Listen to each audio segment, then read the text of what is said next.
Bismillahirrahmanirrahim. Assalamualaikum warahmatullahi wabarakatuh. Alhamdulillah, bertemu lagi dengan saya, Ustazah Renita Dewi. Bagaimana kabarnya hari ini teman-teman dan ayahanda semua? Mudah-mudahan dalam keadaan sehat walafiat. Amin ya Allah ya rabbal alamin. Siapa yang hari ini puasanya udah buka? Atau siapa yang selama puasa udah bolong puasanya? Ayo, insya Allah semuanya puasanya lancar ya. Insya Allah calon hafidz-hafizah, orang hebat, orang kuat, orang cerdas, dan orang salih-salihah. Baik, pertemuan kali ini dengan Ustazah kita akan membahas mengenai tentang mengenal hukum bacaan nun sukun dan tanwin. Ayo, ada yang tahu ada berapa hukum nun sukun dan tanwin? Betul, ada 4.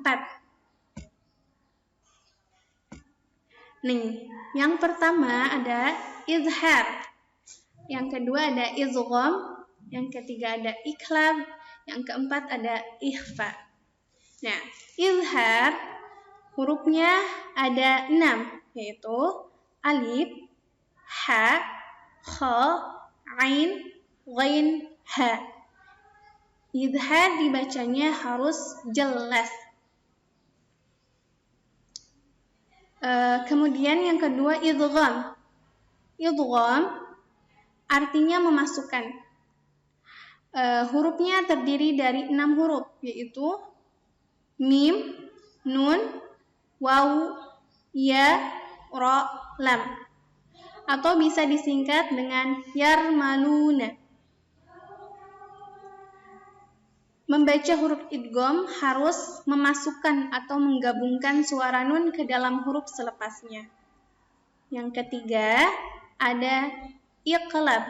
Iqlab hurufnya hanya 1, ya, yaitu ba. Nah, membaca huruf iqlab hendaknya teman-teman harus menukar sebutan nun kepada mim, ya. Kemudian yang keempat ada apa? Betul, ada ikhfa. Ikhfa yaitu menyembunyikan atau menyamarkan. Biasanya teman-teman Ustazah kenalkan dengan istilah samar, ya. Hurufnya itu ada 15. Ta, sa, ja, da, za, za, sa, sya, sa, do, fa, do, sa, qat, a. Ya. Baik, kita bahas satu-satu. Yang pertama ada izhar khalqi. Nah, tadi sudah dijelaskan bahwa izhar artinya yaitu jelas. Maka ketika teman-teman membaca hukum bacaan izhar, berarti bacaannya harus jelas. Contoh, yauma idzin khasi'ah. Yauma idzin khasi'ah. Yang perlu teman-teman garis bawahi yaitu kata yauma idin. Yauma idin. Nah, di situ terdapat kasrah tanwin bertemu dengan huruf kha. Kha bagian dari huruf izhar. Alif, ha, kha, ain, ghain, ha. Berarti dibacanya harus jelas. Kita ulangi sekali lagi. Yauma idzin khasi'ah. Baik, begitu ya. Contoh kedua, salamun hiya. Salamun hiya. Kata salamun terdapat tanwin juga ya. Di sini ada domah tain bertemu dengan huruf ha. Berarti bacanya harus jelas, ya. Kemudian contoh yang ketiga, min hais. Min hais. Ada nun sukun bertemu dengan huruf ha, ya. Ha bagian dari huruf izhar, maka membacanya harus jelas. Begitupun dengan contoh yang lainnya. Rizqan hasana, azabun alim, min ainab, min ainab. Begitu ya. Insyaallah mudah-mudahan teman-teman sudah paham mengenai izhar khalqi. Yang selanjutnya kita bahas yang kedua dari hukum bacaan nun, sukun dan tanwin, yaitu ada izhar. Ada idgham. Tadi yang pertama izhar, sekarang yang kedua idgham. Idgham dibagi menjadi 3. Yang pertama idgham bi gunnah, yang kedua idgham bila gunnah, yang ketiga idgham mislain atau mutamatsilain, ya. Idgham bi gunnah yaitu bacaan dengung apabila nun sukun tidak bertanda dan tanwin bertemu dengan huruf-huruf idgham bi gunnah. Jadi idgham yang tadi itu,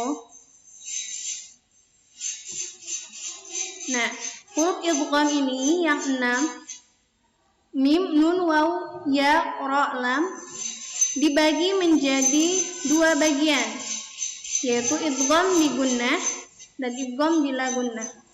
Idgham bi gunnah atau idgham yang disertai gunnah yaitu hurufnya ada 4, waw, mim, nun, ya.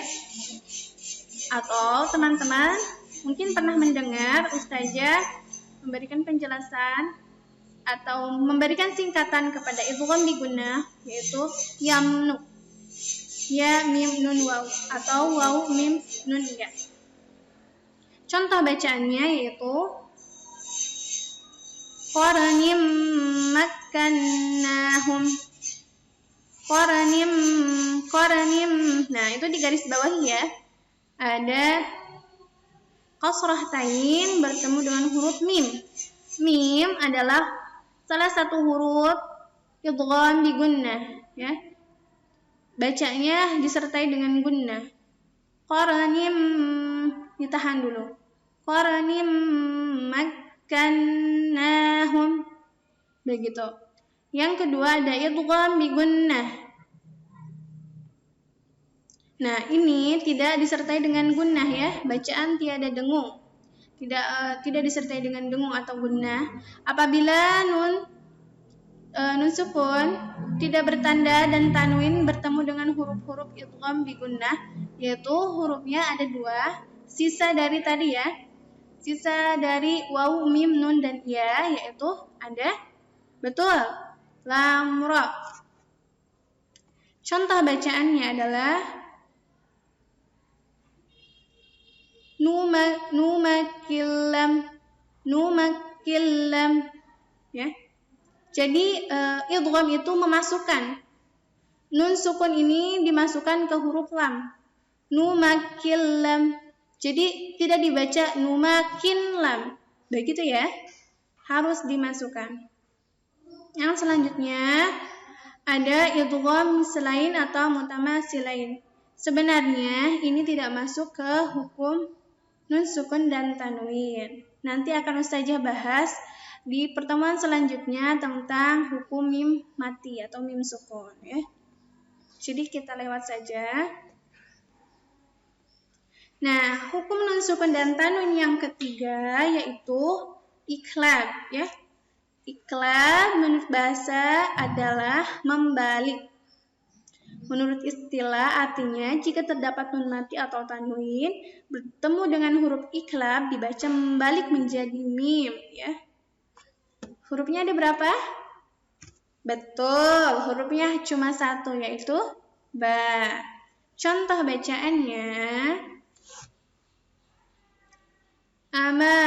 amadam ba'ida, amadam ba'ida, mim ba'dihim. Begitu ya. Jadi nun sukun bertemu dengan huruf ba, berarti diganti jadi huruf ba itu jadi mim, ya. Jadi dibacanya bukan min ba'dihim, tapi mim ba'dihim. Cukup jelas ya? Baik, yang selanjutnya yaitu yang terakhir, hukum bacaan ikhfa. Ya, kita ulangi lagi. Tadi pengertian ikhfa yaitu sembunyi atau menyamarkan. Jadi dibacanya harus samar. Hurufnya ada 15. Tadi sudah Ustazah sebutkan. Kita lanjut ke contohnya ya. Contoh, misalkan nun sukun bertemu dengan huruf ta. Ta bagian dari huruf ikhfa. Ya. Kita langsung ke contoh bacaannya. Misalkan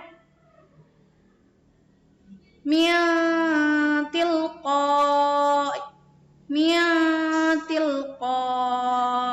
Nah, jadi dibacanya bukan min, tapi mil samar ya. Harus ditahan dulu. Mil. Kemudian ini juga sama. Nun sukun bertemu dengan huruf za. Min dunih. Ya. Yang selanjutnya miltin. Nah, begitu. Jadi bacaan huruf ikhfa itu adalah samar. Meskipun ditulisnya min dunihi, tapi dibacanya mil duni. Itu ya. Mungkin itu saja yang bisa Ustazah sampaikan. Mudah-mudahan teman-teman bisa mengaplikasikannya dalam bacaan atau tilawah sehari-hari ya di rumah. Wabillahi taufiq wal hidayah. Assalamualaikum warahmatullahi wabarakatuh.